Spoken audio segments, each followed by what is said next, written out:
Now please welcome our moderator, Dave Calhoun, and our guests, Gemma Arterton and Tamsin. Very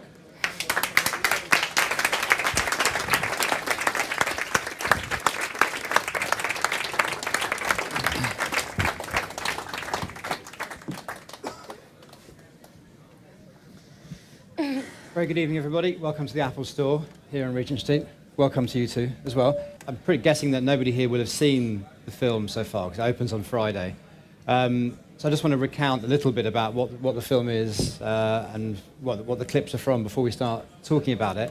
The film is an adaptation of a comic strip that ran in The Guardian from late 2005 to late 2007 by Posey Simmons. And it was adapted by a screenwriter called Moira Buffini into the film, which we're going to be talking about this evening. To describe it, I'd call it's a kind of rural, anti-pastoral, anti-bucolic rural comedy. It's all set in a village in southern England, shot in Dorset, very picture postcard on the surface, rural England. We meet a family, a married couple called Beth and Nicholas Hardiman. Tamsin plays Beth Hardiman, who run a literary circle in the village. And after we meet some of the ensemble of characters, Gemma's character, Tamara Drewe, turns up, and she's left the village a few years beforehand. Yeah. And since then, she's gained a new nose, she's gained a career, and she's gained confidence. And so those who knew her beforehand are fairly surprised. And her presence in the village starts to sort of change some of the relationships between people, cause some upsets. Wouldn't you say? Yes, that's right. Begin by asking both of you to talk about your character. So Gemma, you are Tamara Drewe, as described in the film. What was it about the character that you... when you first read the script, how did you feel about her? What did you come away thinking she was, who she was? At first, I didn't like her at all, and I wasn't sure if I wanted to do the job, actually, because of her character. I didn't know if I could empathise with her, because she's very manipulative, and in the graphic novel especially, she's cold, and however in the film we managed to make it different, and she's loosely based on Bathsheba from Far From the Madding Crowd, who's, but actually she's very similar to Bathsheba, so charming, manipulative, but ultimately utterly lost and insecure utterly, and having a bit of a crisis actually, and so all of her charm and sexual prowess, she's very sensual, sexual, is actually just a cover up, and it's like a mask. It's what she knows how to do very well. Your character, as we'll see actually in the first clip, makes a very powerful entrance into the film, and that one image and that one scene kind of sums up the kind of how she starts upsetting the natural order of this village. And Beth, Tamsin, your character Beth is is one of the things that represents the natural order of this village. I mean, your character is a long-suffering housewife who runs this literary retreat with her husband, who is frankly a bit of a pretty terrible character. Who we know he's a philanderer, he's conceited, he's very sure of himself. He's called Nicholas, played by Roger Allam, and we see your character in that first clip reacting to Tamara's entrance. What was it about your character? I can imagine there's so many times when I was watching the film, because she apologises for her husband so much through her behaviour. She pretends not to see things that were obviously going on in her personal life in terms of his adultery. You must have wanted to shake your character, sort of by the hair and pull her hair out many times during the film. Yeah, it's not nice hair, so I mean, I would really have loved to have pulled it off. There was something about it that made me as a person, I want to shake her and tell her to, open her eyes and smell the coffee, and if you can smell coffee with your eyes, and and so I was really challenged by the by playing somebody who I didn't agree with, and the more you look at, and it's also hard not to judge somebody as well. You go in with your kind of your judgment, and you go, well, don't behave like that, and so you kind of have to shelve one prejudice after another, and try and discover why people allow their husbands to serially muck about with other women, and I think that there is a complicity in that kind of the complicity of duplicity of people going, no, I'm going to agree to lie in the same way that you're lying, by just not facing the truth. You mentioned that your hair isn't. You weren't so impressed by your character's hair in the film, so you had to suffer a wig and it wasn't and particular clothes and. Go on, say it, a fat suit. A fat suit. It was a fat suit. They did create a slightly a wider contour. You had a fat bum in it. Well, there is a great line. One of the young girls who you see, the audience sees the world through their eyes. And one of the lines is they're walking away. She goes, "Oh, I feel sorry for her though. I know I feel sorry for her." But she's walking away. She goes, "Got fat ass though." Isn't she?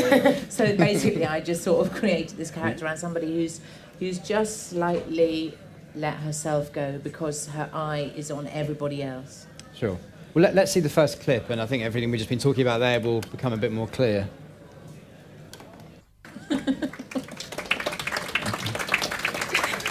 I think you can see in that clip that one of the things that Stephen Frears does with this film is he gives you on one level a very positive, shiny, sunny portrait of the countryside. And as you see there, the sun's out, the beautiful fences and fields, etc. But then the other side, he gives you the underbelly, you know, the sort of the bitchiness of your character, talking about Tamara walking in. I wonder if you, Tamsin, that's something that obviously comes from the comic strip Tamara Drewe by Posey Simmons. Were you aware of the comic strip? I didn't know. Yeah. I didn't read it when it was published in The Guardian, but I read it as a graphic novel alongside the script when I was sent the script. It was just really wonderful to have a kind of visual resource to have alongside the script. It's a little bit like reading a script and listening to a piece of music at the same time, that you have a kind of a different sensory perception of the world and the characters. I heard Stephen Frears said somewhere the other day that he found it quite ironic that obviously there's an ongoing trend at the moment to adapt certain sort of graphic novels, and here he was adapting a comic strip and a graphic novel, but the sort of a completely different sort from the sort of graphic novels that we that we see ended up on screen as action movies and blockbusters. And this is something very British, very local, very intelligent as well. How do you, Gemma? Let's start with you actually. In terms of playing a character that began life as a drawing and as a character on the page, does that in any way affect how you played her or how you saw her? Yeah, it's a gift actually, because it's a really clear and beautifully illustrated starting point, and you get so much which you wouldn't get in a script of a reaction to something, and in the graphic novel you get these wonderful drawings, particularly with Beth and Tamara actually, of once the characters have gone and the scene has ended, their final reaction, which actually tells so much of the story more than anything. And so it was a gift to have that. And often we would, you get so caught up when you're making the film in the script itself, and often we would refer back to the novel, and then it would inform the performance so much. I think different people had different ways of working with it, though. I know Dominic Cooper didn't really use the graphic novel at all because he felt like the character wasn't as rich in the book, but I used it all the time. It was brilliant. I think with Beth, certainly. I mean, when I saw the graphic novel and saw the character that they wanted me to play, I thought it was wonderful that they even thought that I could manage to play somebody like that. And so I spent a lot of time with the costume designer Consolata Boyle, actually finding a way to create those contours, because Posey draws characters in particular shapes, and so you had to find the right shape and the sort of the fabric that they use for each of the clothes are so important to find the edges or the softness of somebody. And then you create a whole from that. The film's a comedy, and Tamsin, you've got a lot of experience of doing comedy for television with series like Green Wing and Black Books. Do you find it at all different doing comedy on film? And is there a different pace there? Is there a different? Not that your character is a particularly comic character in this in some ways, but is there a different pace? Is it a different experience for you? Well, I think the thing about film, I mean, I'm sure you know this because you've done so much of it, is that, film is very exacting and it's high definition, it sees right up close. So there has to be a genuineness about the performance. So you can't just play funny lines. You can't go, I'm going to make this bit humorous or find the the comic beat here. You simply have to play the truth of the characters. And that bit there when Beth is looking at her coming towards her and says she's poured herself into those shorts, she means it. And when she says, "I hope they don't give her thrush," she means it. Because she's an eternal worrier. She worries about the consequences of people's actions. And the fact that they've got the most wonderful pause in between those two lines, that's the editors. They're finding the comic beats. All you have to do is speak the truth as the character knows it. Yeah, that's true. I know. I was watching an interview with Stephen Frears earlier today, and he was saying that he feels that sometimes comedy on film is in some ways underrated as a craft. I mean, people think it's assume it's much more difficult to craft a serious drama than it is to get a comedy right. But he was saying that comedy lives or dies on whether someone laughs or not in the room, and if you don't get that right, you've absolutely failed. I mean, I wonder if I'd just like to know a little bit before we see the next clip, a little bit about how Stephen works as a director. Actually, how both generally as a director, as you both experienced working him on this, and also as a comic director as well. How would you describe him? I don't know if my character isn't particularly comic, and she's actually probably the most tragic. So, but then I did see him working with the two girls who are. You haven't seen it, but they're really funny. They're probably the most comic characters in the whole piece. And he just has fun. He encourages silliness, doesn't he? And he doesn't. I don't think he has a particular idea of what he wants from the offset, and goes with it. And I felt like he would often just sort of shrug and say, I don't know, do what you want. So, he let us get on with it. And but he also gets around himself at a really wonderful crew who have been on a lot of films, and he trusts people to do their job. And I think he treats actors in the same way. Is that it's not a creche.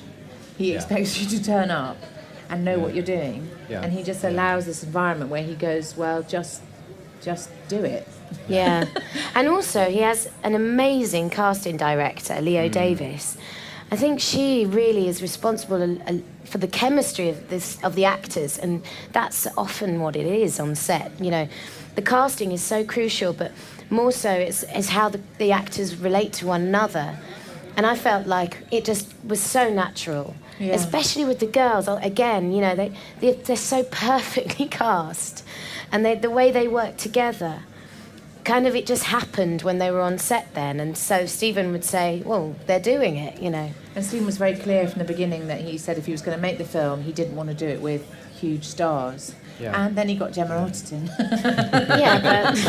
but got you at just the right time, so that he said he couldn't have made the film if there were massive names, because what you get is then a group of actors just doing the job rather than pulling it in any particular direction. You were saying just before we came on that you shot this almost exactly a year ago, so last September. Gemma, where were you in terms of? I mean, we've seen you in Clash of the Titans, Prince of Persia, and Disappearance of Alice Creed, all fairly recently, all within all this year on screens. Where did this film fit in terms of making those? This was the final one of the year. I'd just come off of Clash of the Titans. It was like coming home for me. I was utterly refreshed. It was, real, and it was so. It was how it should be. Filmmaking at its sort of best, I think, because there was no nonsense. Did you feel you needed that after doing those huge productions? There are very different ways of doing things on green screen. I just felt I felt lost on those films. Actually, I didn't really know what we were trying to achieve because the script wasn't ready. Whereas with this, there was no way we were going to mess around with the script. It was so brilliant, brilliantly written by Moira Buffini. But she was also on set a lot of the time, and Stephen does this thing where he kind of smells when something's not quite right. He just stands in the middle of the set and he goes, hold on, and he just sort of senses that something's not quite right, and then he will work with Moira on set to say, look, this bit, and he talks about stories as being as consequential, and he sees in his mind how stories have to be set up, and he knows when it's not quite working. Often he can't express it, so it can be frustrating, and you think I'm not getting what you're asking me to do, but he just waits until he knows what it is. He says this great thing. He said, solutions are waiting to be found. they're the easy part. He said the difficult part is finding out the problems. He said asking the right questions. That's the difficult bit. And he stands and just asks the right questions. Let's see the second clip. This clip is, it's a scene at the home of Tamsin's character, Beth. So she's in the scene. Her husband, Nicholas, I think is at the head of the table. And everyone else around the table are their guests who have come to their home for a literary retreat, which they're hosting. I think you can see from that clip that it's a writer's film in several ways. Obviously, we see there people are discussing writing, discussing literature, the characters of writers are wannabe writers, but you can also see how rich the script is there as well. I mean, it's a film where the dialogue is very, very sharp. Tamsin, when you read the script, and one of the common reactions to the film, certainly one I had and that other people have had, is that it's actually quite an unusual film in terms of British cinema, and that, you know, it's set in a it's sharp, it's funny, it's well observed, but it's also set in a rural setting. It's unashamedly middle class. People are discussing. And in the first clip, someone mentions the Independent. There's a version of the Hay Festival. James Knockerty from Radio 4 even has a cameo in it. It really occupies a particular sort of Englishness. I mean, did that attract you when you read it? Did it surprise you, and did it attract you when you read it?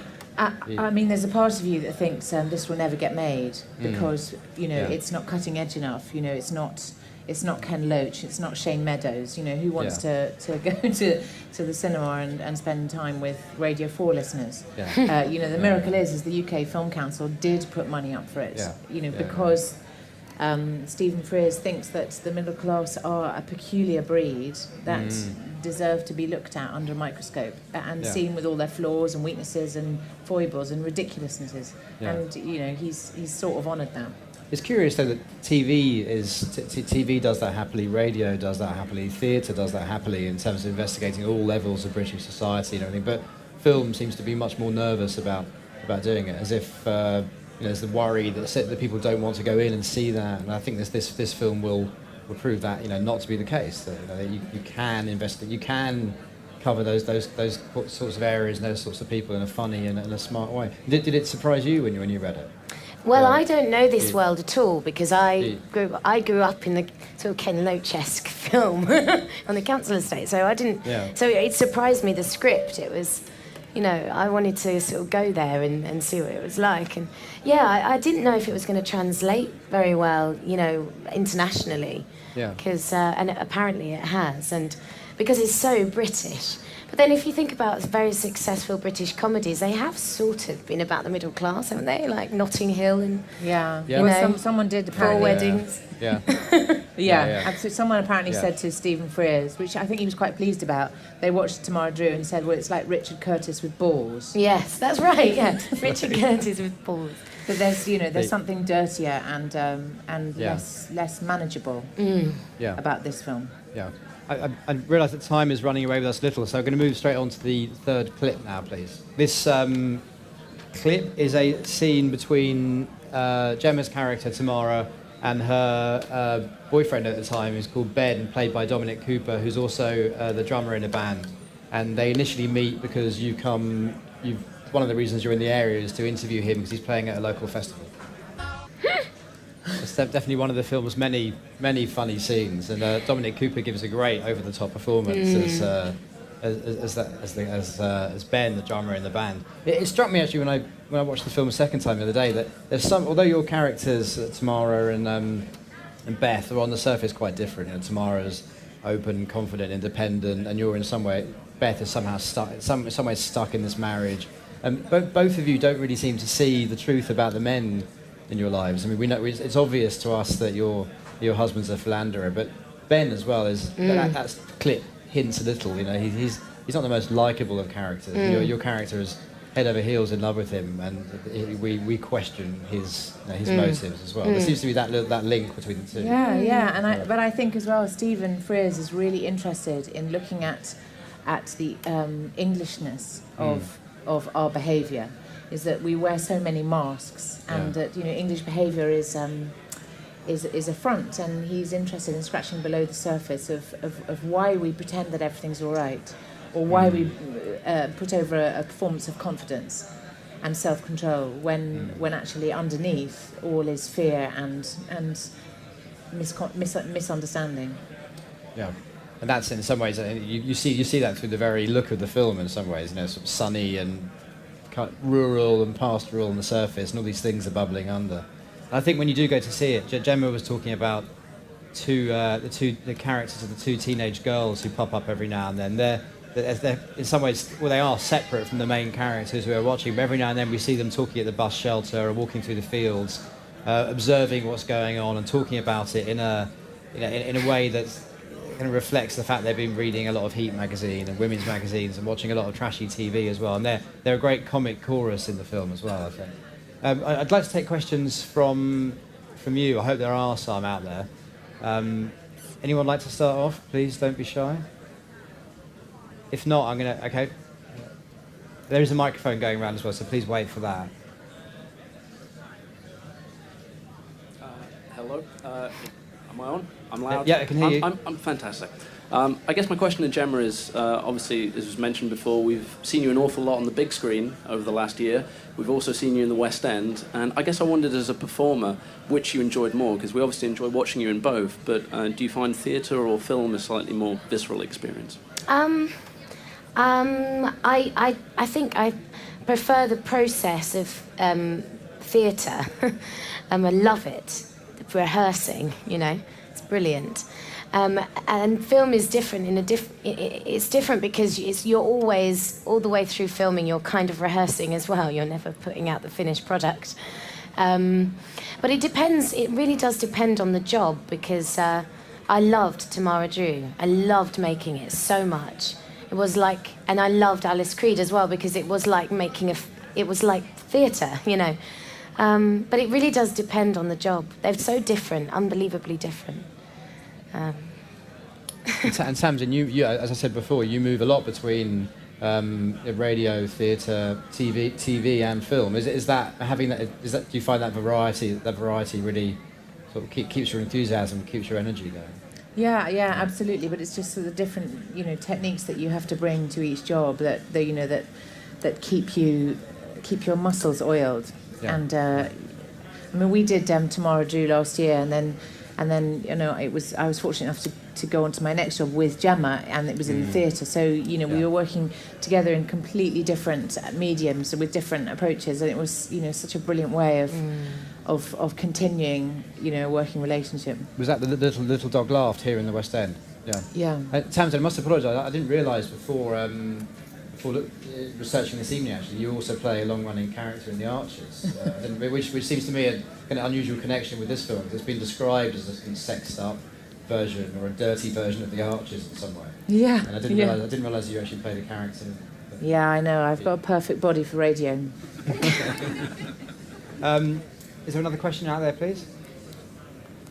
Anybody? Yeah, there's one there. There's one there, and I'll come down here. If you could just wait for the microphone, please.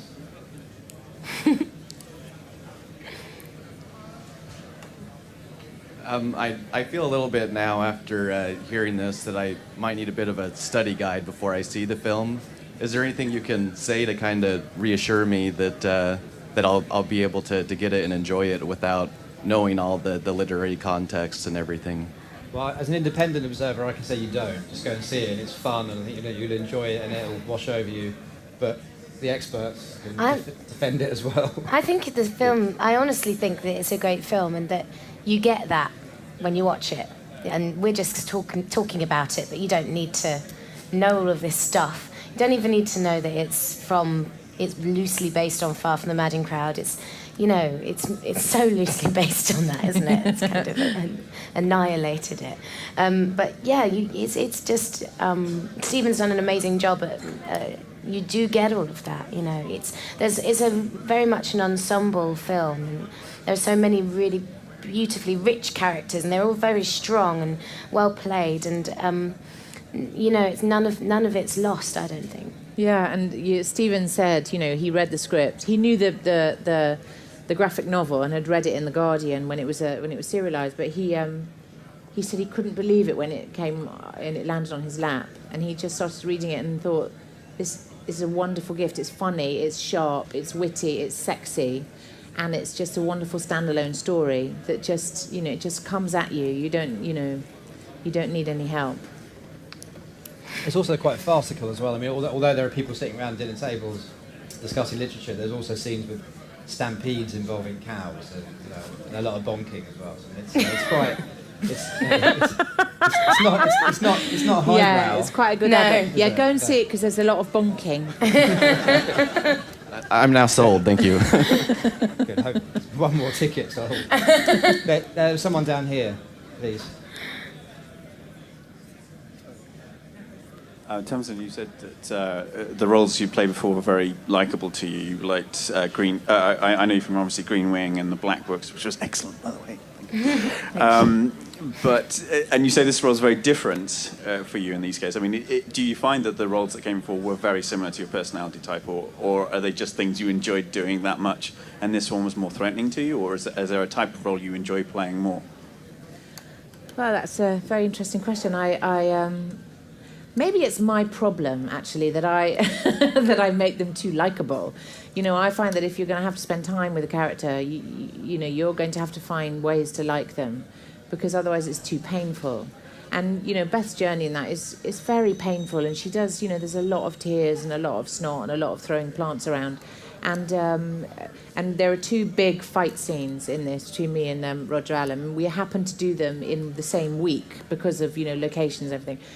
And I did worry with Stephen about, you know, the fact that it was just too painful. There was one note, and you know, Stephen obviously knew that there was a bigger journey arc, and then I didn't see that. But the play that I did with Gemma, I found very hard to do, not because it was a Gemma, but because the part that I was playing was such an unpleasant woman that I struggled to, you know, not to judge her. Again, it's my prejudice for them. So you have to find a way to like them. Otherwise, it's just... and, you know, you've got legs. You'll walk out if you don't want to spend time with them. So, yeah. Maybe I should just play like an utter bastard and watch you all leave. Is there another question, please? There's one down there. Again, the microphone's coming to you. Comparing Stephen to other directors that you've worked with, is there like a special style that he uses, or is there like an odd quirk that he has with it about him, or anything like that? Any odd quirks? I think that it's his... He's so self-deprecating, and sometimes we would ask him as actors, as insecure actors, is it all right? And he'd go, I don't know, why are you asking me? I don't know what I'm doing. And we're like, well, you did asked actually say Stephen a number of times, Frears. I'm the last person you should ask. He would actually say on set. So which sort of you think, oh, brilliant, you must trust me. Yeah. And then you, on bad days, it was like, oh, shit, you don't know either. Yeah. So, you know, but it was just his way of going, just do it. Just do it. You don't need my help. Just do it. When actually, you know, everybody does need a bit of help. And there were times when he would just say one thing. And actually it was very interesting seeing how his very loyal crew works around him. When he's not there, when he's off set, when he's got to go and look at other things, whatever, it's like the chickens are getting out of the coop. You know, it all just starts to just run away. And he's this incredible centre of focus that makes it all, and it all goes through him in a non kind of me way. It's really interesting. And he has such a quiet command on set as well, which is really great. So I've worked with directors who get completely, you know, they can't control what's going on and get really lost. And he just quietly commands it, and it's so nice to know. Everybody needs that in a way, you know. But he also loves a bit of silliness, you know, so he's very happy for, you know, I had to do a lot of silliness with Roger. It's not so serious. So not so serious, Yeah. you know, he thinks it's really important for actors to piss about as well, you know, to find a dialogue and a history. And, you know, I needed to find that with Roger because, you know, it's so painful, the fact that he's a liar and she lets him be, and you have to find their history. So he does let you muck about as well. So you say he's laid back, but in a fun and forceful way as well. Yeah, like a sort of bloke who comes at Christmas. Who likes to watch you piss about. don't know if is there another question from the audience? If not, I'm going to take one question from the iTunes fan page on Facebook. I'm going to have to omit quite a few of them because there are questions like, what's your favourite type of cheese? Oh, I think there's do you like otters? But there's one from Casey McDonough, which is, what was your favourite bit of the movie to act and why? I'll ask you both. So Tamsin first. What was your favourite bit of the movie to act and why? Favourite scene? There's a scene where there are only 2 points in the scene where Gemma and I actually work together. God, are you really going to say it's that? And there's a bit where we come together and discover, I'm not going to give it away, but we come together and discover something terrible. And it was just wonderful because something just happened in the moment of us coming together, which, you know, is not scripted and it's not, it wasn't particularly directed, and it was just, it sort of made me tingle doing it. It was really special that day. My favourite scene was... it's not with me. It wasn't actually. I'm not going to reciprocate. I hated that scene, by the way. It was awful. No. I have 3 lovers in the film, and one of them, who you haven't seen, is called Luke Evans. And there's this really beautiful scene where he's in love with my character, but I'm not really into him at this point, but I'm using him. It's just such a horrible... And I come home and he was just I come home and he's sort of drawn up all these plans on how he's going to decorate my house. And he really has stars in his eyes, and I just mess him, you know, I mess him about and tease him, and it was really fun to play. It was good fun. Why did they ask you to play this part? Don't know. It's weird, isn't it? Don't know. We're running out of time, so we're going to have to wrap up there. I just want to remind everyone that Tamara Drewe is opening on Friday, so please do go and see it. Tell your friends to go and see it as well. And most of all, I just want to thank Tamsin Greig and Gemma Arterton for being here tonight. Thank you both very much. Thank you. Thank you.